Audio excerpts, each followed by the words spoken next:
just before World War II, for some months before that, I joined the Territorial Army, a regiment called the Artists Rifles.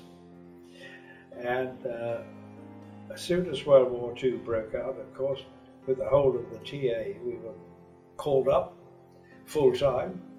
And my unit, as it happens, was turned into an officer producing unit, so I found myself a second lieutenant.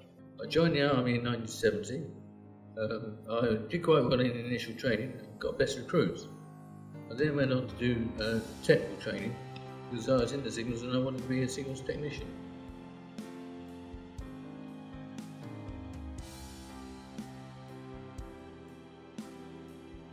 There are services out there to help those people so that people aren't at home on their own, you know, poorly, not getting the right help that they need. They can come to somewhere like Gavin Astor and have it all in one. You know, they've got the friendly staff, they've got the nice surroundings, the lovely rooms, you know, so people don't have to stay home on their own, you know, being poorly. Yes, it's lovely living here at Gavin Astor. You know, we really are lucky here. Lovely surrounding trees, a forest-like environment, and inside here is very nice. So they're aged from 18 onwards, people with physical disability, people who have been assessed as needing nursing care.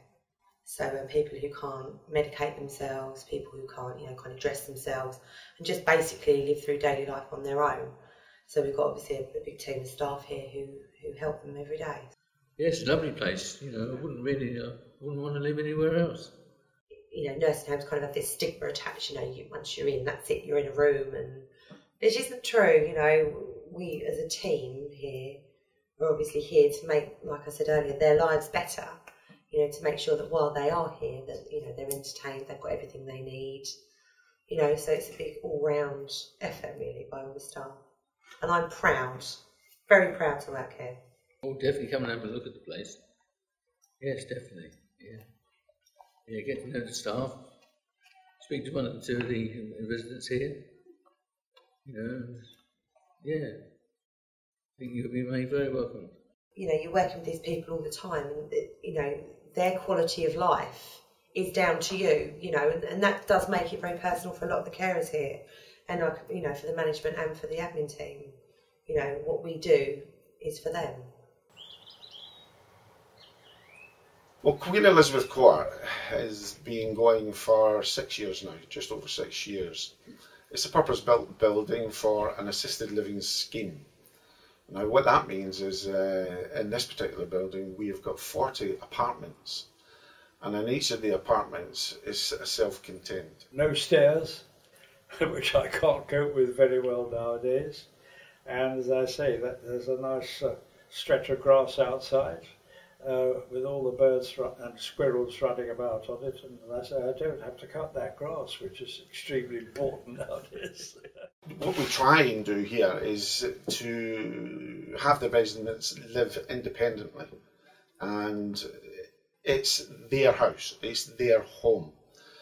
But because of the age and age-related illnesses which everybody goes through, you may need assistance, you know, in the morning or last thing at night, or assistance with medication, or you might have trouble cooking meals. We'll have a fantastic care staff that will do everything and anything for you. Oh, it's lovely. I love it here.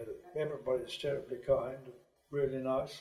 It was always a mission of mine for the residents to have at least one form of fantastic entertainment a month. During the Armed Forces Week, we're having a big celebration, we're having a big huge garden party, and every resident has pledged to come along, which is superb in itself, and some are bringing their families. So we support the Armed Forces by providing this facility, because there's no facility like this anywhere that I can think of using the facilities that we use. And so we have every resident, I know it sounds kind of silly, but every resident in this building is happy to be here. You're not here just for a job, you're here to talk to the residents. You're here as their friend, as, you know, kind of, you know, you get with their relatives and their family and their friends, and so you become part of their life, and it is your job as as an individual to make their lives better, which I think is really rewarding for all of us, to be honest with you. On discharge, many people these days are unfortunately incapacitated in some way, but even if they become incapacitated in their civilian life later on, it's good to know there's a place like this exists. Last year I've been here for 18 months in Queen Elizabeth Court, and it's very nice too, very comfortable. Everybody's very kind, and when a light bulb is changing and I can't reach it, there's somebody handy who will do it for me, which is also very kind too.